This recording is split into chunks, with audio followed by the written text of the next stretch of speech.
Brian William Pillman, born May 22, 1962 in Cincinnati, Ohio, lived a life marked by adversity, triumph, and tragedy. Known for his athleticism and his unpredictable loose cannon persona, Pillman was a trailblazer in professional wrestling, blending reality with the scripted world to create a legacy that endures decades after his untimely death. His journey, filled with the groundbreaking performances, rivalries, and personal struggles, remains one of wrestling's most captivating narratives. Pillman's early life was filled with formative challenges that would profoundly shape his resilience and tenacity in the wrestling world. These hardships not only defined his personal character, but also informed his approach to crafting compelling wrestling personas, including his later loose cannon identity. Pillman's battles with health issues instilled a deep determination to prove himself, driving him to push boundaries and inspire audiences with his unwavering resolve both inside and outside of the ring. His father died of a heart attack when Brian was only 3 months old, leaving his mother Mary to raise him and his siblings. As a child, Pillman developed throat polyps, leading to over 30 surgeries before the age of 3. One operation was so urgent that it was performed on a dining room table. These medical struggles not only left him with a distinctive raspy voice that would later define his wrestling promos, but also instilled in him a remarkable resilience. His sister Linda later recounted how these experiences shaped Pillman's drive to prove himself in every aspect of his life. Despite these hardships, Pillman demonstrated exceptional determination. During his time at Miami University, Pillman was known for his relentless drive on the football field, often studying game footage for hours to improve his techniques. He once played through an entire season with a significant shoulder injury, earning the admiration of his teammates and coaches for his resilience. These moments foreshadowed his ability to persevere in the face of physical and professional challenges throughout his life. Raised in Norwood, a suburb of Cincinnati, he attended Norwood High School, where he excelled in sports despite being considered undersized. His work ethic earned him a spot at Miami University in Oxford, Ohio, where he played as defensive tackle. He would set school records for tackles for loss and became a 2-time All-American. His close relationship with teammate and future NFL coach John Harbaugh added to his reputation as a leader both on and off of the football field. However, his size hindered his NFL prospects. After going undrafted, he joined the Cincinnati Bengals as a free agent in 1984. Later, he played for the Buffalo Bills and the CFL's Calgary Stampeders, where injuries eventually ended his football career. Pillman's time in football was brief, but impactful. He was awarded the Ed Block Courage Award for his determination during his stint with the Bengals. These experiences on the gridiron instilled in him a competitive spirit that he carried into the wrestling world.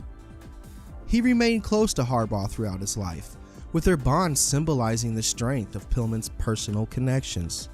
After football, Pillman transitioned to professional wrestling, training under the legendary Stu Hart in Calgary's Hart Dungeon. The rigorous training prepared him for a career that would showcase his athleticism and charisma. He debuted in 1986 with Stampede Wrestling, quickly forming the tag team Bad Company with Bruce Hart. Together, they captured the Stampede Wrestling International Tag Team Championships twice, becoming fan favorites in the Calgary territory. Pillman's inventive approach to storytelling was evident early in his career.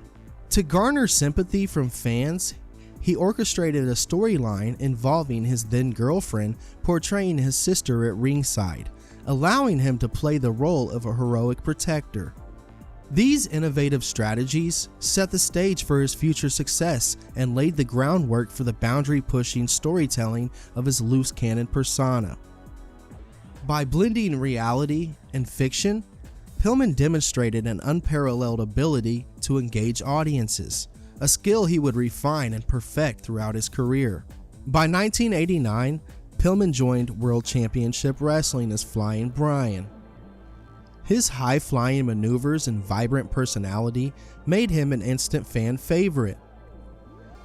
Their bout at WCW Super Brawl II is often regarded as one of the greatest light heavyweight matches in wrestling history, showcasing the global appeal and technical mastery that Pillman had cultivated in the early stages of his career. These encounters were instrumental in introducing Japanese-style wrestling to American audiences, broadening the sport's global appeal. In 1993, Pillman formed the Hollywood Blondes tag team with Stunning Steve Austin. Initially reluctant about teaming together, Pillman and Austin soon developed undeniable chemistry. Their brash, cocky personas resonated with fans, and their in-ring prowess earned them the WCW World Tag Team Championships. Pillman and Austin's unique chemistry combined athletic precision with cutting-edge storytelling, creating a dynamic that stood out in the tag team division. Their flamboyant style, coupled with a knack for taunting opponents through hilarious yet biting promos, elevated their matches to must-see events and set them apart from the more traditional teams of the era. The highlight of their tenure was their clash against Ric Flair and Arn Anderson at Clash of the Champions, a match that cemented their status as a top-tier tag team. Memorable feuds with legends like Ric Flair and Arn Anderson elevated their status, especially their parody segment of Flair for the Old, which mocked the Four Horsemen.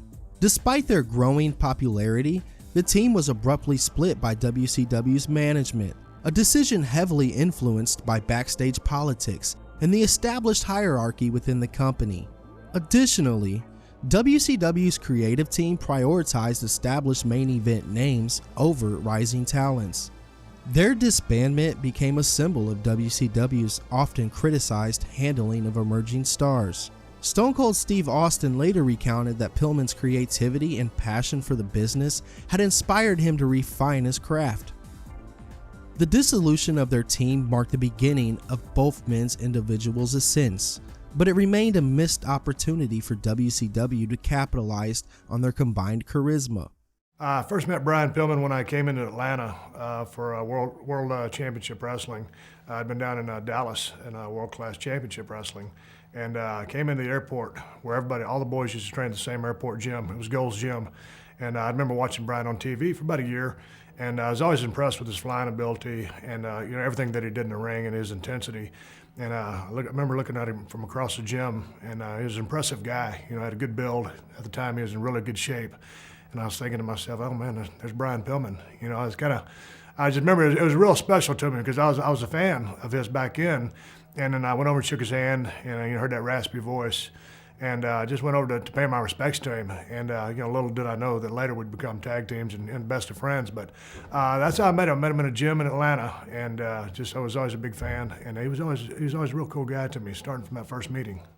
In late 1995, Brian Pillman achieved a significant milestone in his career by joining the personality into the mix. His addition revitalized the faction, injecting a sense of danger and volatility that resonated with the fans. His alliance with the Horsemen, however, was not without its challenges. Pillman's erratic behavior, both as part of his character and in real life, often put him at odds with his stablemates, especially Anderson, who struggled to control Pillman's increasingly volatile actions. This period would solidify Pillman's reputation as one of wrestling's most unpredictable performers. His tenure with the Horsemen also foreshadowed the evolution of his loose cannon persona as he began pushing boundaries and testing the limits of what was acceptable in the wrestling world. But the loose cannon thing, I mean, he had it down so well. I wondered sometimes, is this guy working me? Is he working us? Or is he really about half nuts? And to this day, I don't know. Who knows? Probably God's the only one knows the truth of the matter, but man, he sure convinced me. Pillman reinvented himself as the loose cannon, a character that blurred the line between reality and fiction. His unpredictable behavior, both on and off screen, left fans and colleagues questioning what was real. Pillman's antics included grabbing commentator Bobby Heenan during a live broadcast, leading Heenan to inadvertently drop an F-bomb on air. These antics were epitomized in his I Respect You strap match against Kevin Sullivan at WCW Super Brawl in 1996, where Pillman shocked fans by breaking kayfabe mid-match, further cementing his reputation as one of wrestling's most compelling figures. Pillman orchestrated a storyline in collaboration with WCW's Eric Bischoff to make his firing appear real, taking a notable risk in blurring the lines between reality and kayfabe. This bold move reshaped the wrestling industry's approach to storytelling, as it challenged traditional boundaries and made fans question what was scripted versus real. The storyline was praised by insiders for its ingenuity, as it encouraged wrestlers and promotions to adopt more layered, reality-infused narratives. Fans were captivated, with many considering it a groundbreaking moment that redefined how characters and storylines could evolve within the industry. Pillman would then join Extreme Championship Wrestling, where he delivered controversial promos, including one where he threatened to urinate in the ring, further testing the boundaries of acceptability. These appearances not only cemented his loose cannon persona, but also demonstrated his ability to control and captivate the wrestling world's attention. However, tragedy would strike in April of 1996, when Pillman was involved in a near-fatal car accident. The crash shattered his ankle, requiring it to be fused in a fixed position. The injury ended his high-flying wrestling style, but it would showcase his adaptability as he transitioned to a more grounded approach in the ring. Despite his injuries, Pillman's ability to reinvent himself as a cerebral, character-driven performer solidified his status as one of wrestling's most unique talents. His dedication to storytelling resonated deeply with fans, even as his physical limitations grew.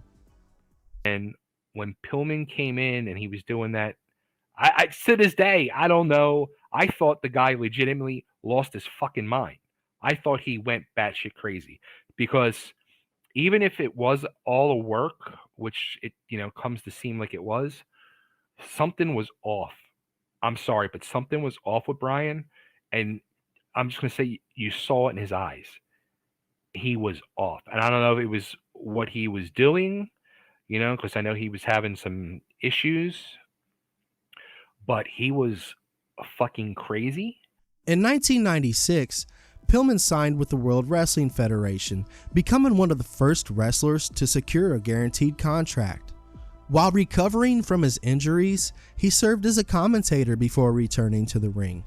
His most infamous moment would end up being the Pillman's Got a Gun segment on WWF Raw, where he brandished a firearm during a home invasion angle involving Stone Cold Steve Austin. This controversial segment blurred the line between entertainment and reality, drawing significant backlash, especially from USA, but cemented Pillman's status as a master provocateur. It also marked a pivotal moment in WWF's programming, setting a precedent for the edgier and boundary-pushing content that would define the Attitude Era.